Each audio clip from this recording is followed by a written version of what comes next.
새해가 밝았습니다. 올해는 하시는 모든 일에 소원 성취하시기를 기원드리겠습니다. 보통 새해 원단이 되면은 덕담으로 인사를 나눕니다마는 올해 시작도 만만치가 않기 때문에 나라의 어려움이 이어지지 않을까 먼저 걱정이 앞섭니다. 감나라 조진국 시간입니다. 작년 이재명 정권이 들어서면서 재미 칼럼니스트인 중견 언론인이죠. 진 커밍스가 이재명을 향해서 쓴소리로 여러 차례 경고성 발언을 한 적이 있었죠. 작년 10월에는 공산주의 덫에 걸린 한국, 트럼프의 심판이 다가온다라는 칼럼을 통해서 이재명 정권의 위험스러운 친중 정책을 강력하게 비판한 바가 있었습니다. 이어서 진 커밍스는 작년 12월 23일 성탄절을 앞두고 우리에게 섬뜩한 경고성 발언을 했습니다. 새해가 시작되는 우리에게는 또 하나의 먹구름이자 어려운 파고를 걱정해야 할 그런 심각한 문제를 던졌습니다. 진 커밍스가 한국 경제의 침몰이라는 제목 아래 한국 조선업이 사라질 위기에 놓였다라는 장문의 칼럼을 기고했습니다. 내용을 먼저 살펴보도록 하겠습니다. 이틀 전에 나는 한국은 왜 조용히 무너지고 있는가라는 질문을 던지며 지금 한국 경제가 마주하고 있는 전례 없는 위기의 신호들을 하나씩 짚어보았다. 오늘은 그 연장선에서 제2편을 공개하려 했지만 그에 앞서서 어제 매우 중요한 발표가 있어서 이 글을 먼저 올린다. 그러면서 보낸 내용이 한국 경제 침몰이라는 제목하에 내용이었습니다. 지금 대한민국 산업의 뿌리를 흔들고 있는 문제가 일어나고 있다. 이것은 어느 한 기업의 수주 성과나 해외 진출 사례가 아니다. 대한민국이 수십 년간에 걸쳐 축적해온 국가 전략 산업과 생산 능력이 통째로 미국으로 이동하고 있는 거대한 구조 변화에 관한 이야기다. 바로 지난 12월 22일 어제 트럼프가 플로리다 마로라고 해서 새로운 군함 건조 구상을 발표했다. 이름도 역시 자신의 이름을 넣은 트럼프급 전함이다. 트럼프는 이 전함을 통해서 미국 해군을 다시 세계 최강으로 만들고 동시에 미국 조선업을 부활시키겠다고 선언했다. 발표 내내 반복된 문장은 이것이었다. 미국 땅에서, 미국 조선소에서 100% 미국인 노동자들이 만든다. 이 말은 앞으로 미국이 군함을 어떻게 만들겠다라는 계약 조건이나 방향 선언이다. 그리고 이 선언의 이면에 한국이 있다. 이런 내용을 발표했었습니다. 그러면서 한국 조선업이 어떤 방식으로 또 그리고 어디로 한국을 떠나고 있는지를 냉정하게 들여다봐야 한다라고 경고의 발언을 이어갔습니다. 트럼프 행정부는 이재명 정권 출범 이후에 한국 기업들을 상대로 미국 내의 공장 건설과 현지 생산 확대를 지속적으로 압박해왔다. 그러나 조선업은 반도체, 자동차, 배터리와 같은 여타 산업과 동일 선상에서 볼 수 없는 산업이 아니다. 조선업은 곧 군사력이며 미국의 국가 안보의 핵심 인프라이기 때문이다. 트럼프가 2기 대선을 준비하면서 초기에 구상했던 전략이 일본과 한국에서 선박을 건조해 활용하는 분업 구조였다. 동맹국의 생산 능력을 활용하되 핵심 공급망은 미국이 관리하는 방식이었다.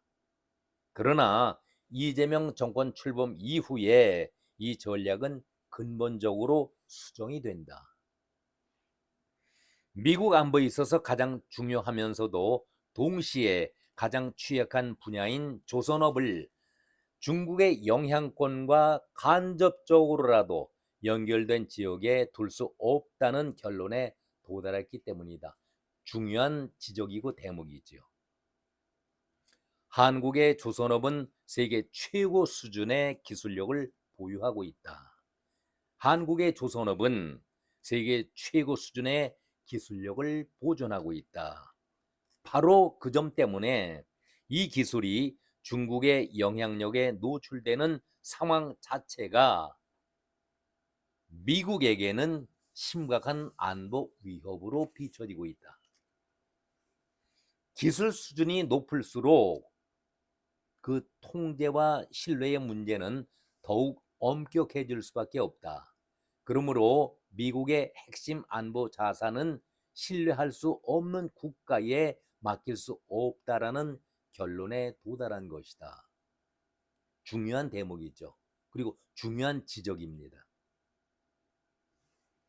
세계 최고 수준의 조선 기술을 보유한 국가라 하더라도 그 산업 기반과 정치 권력이 중국의 영향력에 점점 노출되어 간다면 그곳에서 미국의 전략 자산을 건조한다는 것은 미국 입장에서는 자살 행위에 가깝다. 이 문제의 본질은 돈이나 경제의 문제도 아니고 기술 문제만도 아니다. 이것은 안보에 대한 신뢰의 문제다. 중요한 지적을 하고 있습니다. 그러면서 중요한 대목이 바로 여기입니다. 일본처럼 미국과 오랜 기간 군사, 정보, 산업 전반에서 철저한 신뢰 체계를 구축한 국가라면 이야기는 다르다.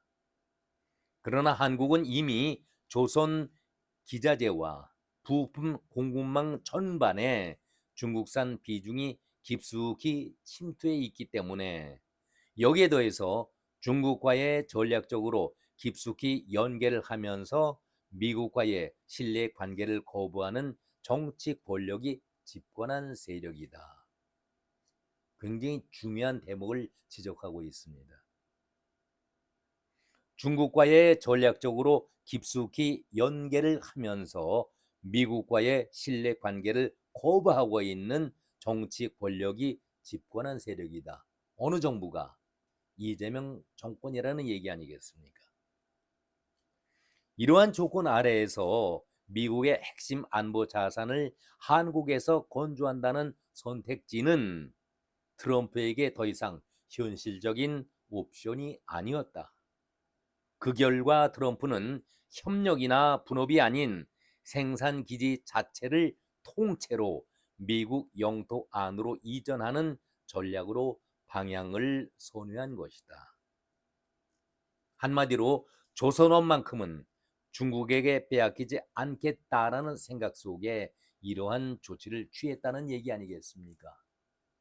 아주 위험천만하게 이재명 정권을 바라보고 있다라는 얘기 아니겠습니까? 이것은 단순히 산업 정책의 변화가 아니다. 지금 우리가 목격하고 있는 것은 한국이 수십 년간에 걸쳐 축적해온 가장 핵심적인 전략 자산 중에 하나가 한국 땅을 떠나서 구조적으로 이전되는 순간이다. 조선 기술과 생산 능력, 숙련 인력, 그리고 그 위에 얽혀 있는 산업 생태계 전체가 한국 밖으로 이동을 하고 있다. 그럼에도 이를 위기로 인식하기는커녕 마치 성과인 것처럼 포장을 하고 보도하는 한국의 현실을 바라보는 심정은 참담할 수밖에 없다.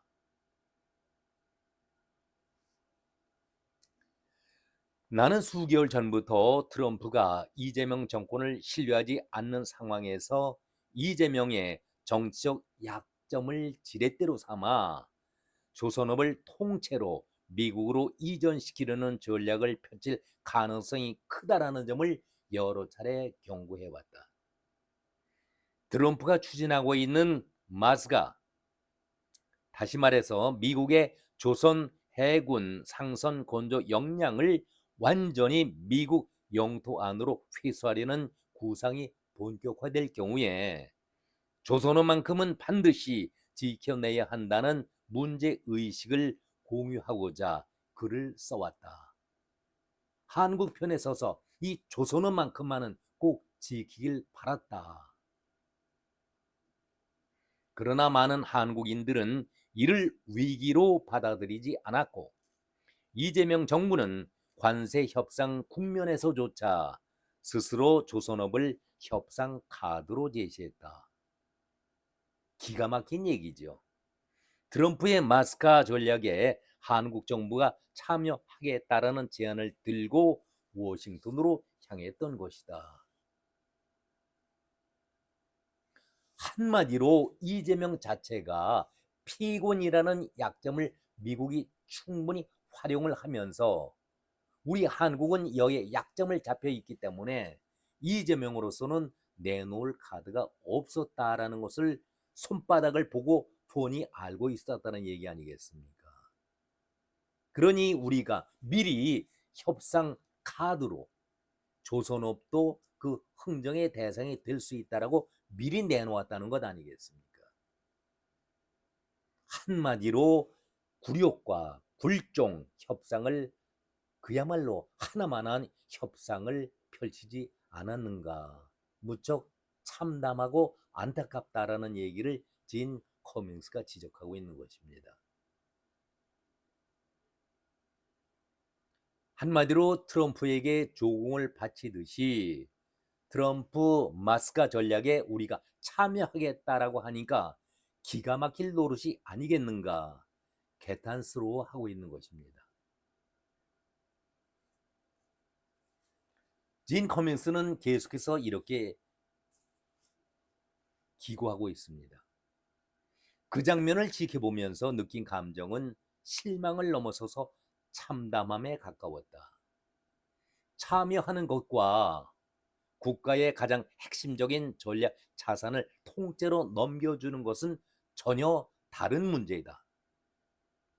일본이었다면 결국 관세를 낮추기 위해서 자국의 조선업을 미국으로 이전하는 데에 동의하지 않았을 것이다.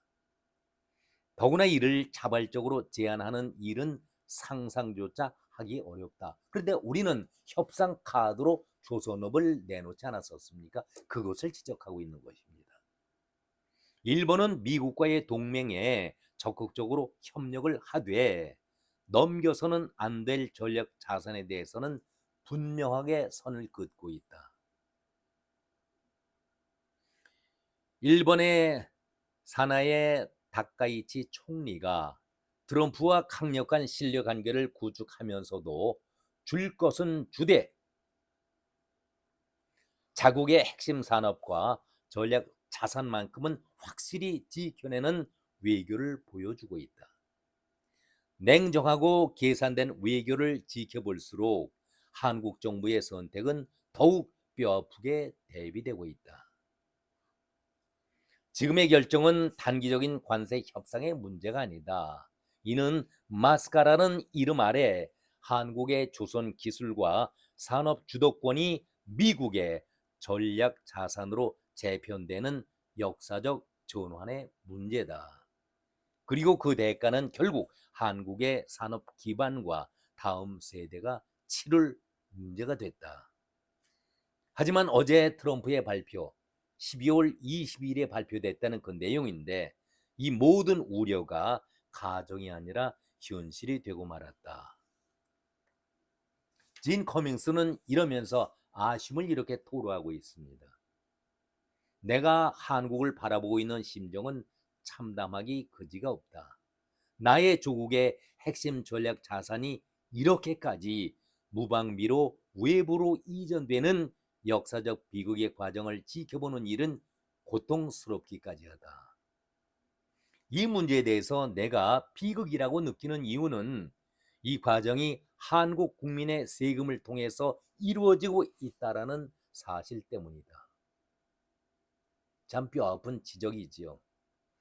한국에서 축적된 자본과 기술, 그리고 국민이 부담해온 각종 정책 지원과 금융 지원의 결과물이 미국 내의 조선소 건설과 미국 산업 경쟁력 강화로 휘결되고 있다. 오히려 한국이 더 이것을 주도적으로 잡고 협상에 임했어야 하는데, 이 모든 것을 조공바치듯이 미국 내에 미국 조선소 건설과 미국 산업 경쟁력 강화 쪽으로 몰아주고 있으니 얼마나 안타깝다, 속상한다, 그런 얘기 아니겠습니까?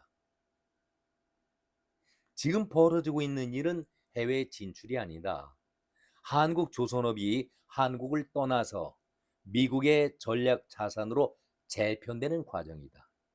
그리고 그 대가는 고스란히 한국 산업과 지역 경제, 그리고 미래 세대가 치르게 될 것이다. 이 흐름이 지속될 경우에 한국 조선업의 심장부인 거제와 울산은 물론이고 그 배후 산업도시인 포항까지 산업 생태계 전반이 급속한 공동화 국면에 진입할 수밖에 없다. 이는 일시적인 침체가 아니라 한 번 꺼지면은 되살리기 어려운 구조적 붕괴에 가깝다. 진 커밍스의 기후 내용 가운데서 한국을 바라보는 내 심정은 참담하기 그지없다. 나의 조국의 핵심 전략 자산이 내주지 말아야 할 조선업까지도 조공 파치 시대 그대로 미국에 넘겨주고 산업 재편하는 과정을 볼 때에 참으로 안타깝다. 이렇게까지 무방비로 외부에 이전되는 역사적 비극의 과정을 지켜보는 일은 고통스럽기까지 하다. 이렇게 자기 심정을 토로했습니다. 태어난 곳이 대한민국이라는 얘기 아니겠습니까? 속상한다, 답답하다, 그 얘기 아니겠습니까? 결론입니다. 내가 미국 시민으로 미국을 위해서 일하고 있지만 태어난 조국에 대한 애틋한 마음으로 그래도 태어난 조국이 잘 되기를 바라고 있는데, 이재명 좌파들 쓰레기들이 하는 짓을 보니까 안타까운 마음이 절망으로 이어지고 있다라고 말하고 있는 것 아니겠습니까? 한마디로 미국과의 협상을 하더라도 충분히 한국의 입장을 주장해서 국익을 취해야 하는데, 협상 전부터 우리 카드를 다 까발리면서 비굴하게 협상에 임하고 있으니 무슨 국익을 취할 수 있겠는가? 이제 우리 국민들도 그 과정을 쭉 지켜보셨으니까 정신 차려야 할 사람들은 우리 국민들입니다. 우리가 이제 스스로 깨닫고 정신을 차려야 한다. 정신을 차리는 정도가 아니라 목숨을 걸고서라도 지켜온 민주주의, 민주 대한민국을 지켜 나가야겠다. 새해가 밝은 아침, 새해 첫 원단입니다. 여러분, 이제 우리가 정신을 차리고 제대로 나라를 지키는 파수꾼들이 되어야겠다라는 다짐을 한번 해봅니다. 오늘은 여기까지 말씀을 드렸습니다. 고맙습니다.